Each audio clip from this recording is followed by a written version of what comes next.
अब कौशल्या जी का एक एक बाल पक चुका था और उम्र भी ढलने लगी थी। और ढलती भी क्यों नहीं, उन्होंने अब तीनों बेटियों के साथ साथ बेटे की भी शादी कर ली थी। बात उस दिन की है जब उनकी बहू मायके से आई थी और साथ में एक प्लाजो कुर्ती का सेट लाई जो उनकी दुबली पतली बहू के ढीला था।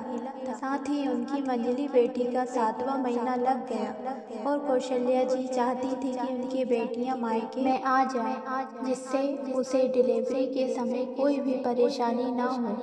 मां की जिद को सराखों पर रखकर और भाभी के साथ कुछ वक्त बिताने के लिए रति अपने मायके में आ गई। आज रति का 8वां महीना लग गया था।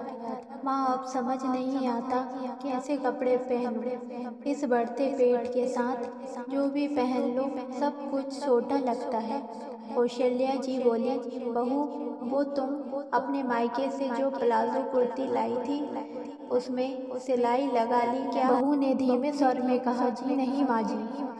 तो क्यों ना तुम वो सेट रति को दे दो, उस पर खूब जचेगा।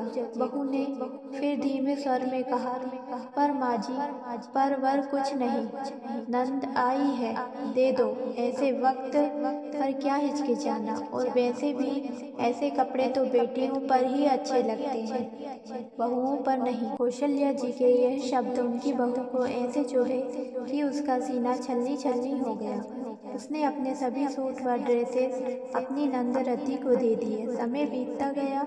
वो दिन आया जिस दिन रति को प्रसव पीड़ा शुरू हो गई और उसने एक सुंदर बच्ची को जन्म दिया। इसी के साथ रति के ससुराल जाने का दिन आ गया था और रति खुशी खुशी अपने ससुराल चली गई। और अब रति की बिटिया 1 महीने की हो गई थी और उसकी नंद भी वहाँ आई थी। भाभी, ये प्लाजो कुर्ती तो बहुत सुंदर है, रति की नंद ने कहा। तो क्या हुआ रति, इसे अपनी नंद को दे दो, रति की सासू माँ ने कहा। तो अब रति ने चुपचाप वो सेट अपनी नंद को दे दिया और आज रति को याद आया कि कैसे वो अपनी भाभी की खुशी मारकर वो सेट लाई थी और उसकी भाभी को कैसा लगा होगा। तभी रति ने अपनी माँ को फोन किया और समझाया कि माँ, भाभी भी किसी घर की बेटी है, आपको भी मुझ में और भाभी में कोई भेदभाव नहीं करना चाहिए। अब कौशल्या जी को यह बात इस तरह समझ आई कि वह अगले ही दिन अपनी बहू के लिए नई प्लाजो कुर्ती सेट लाई।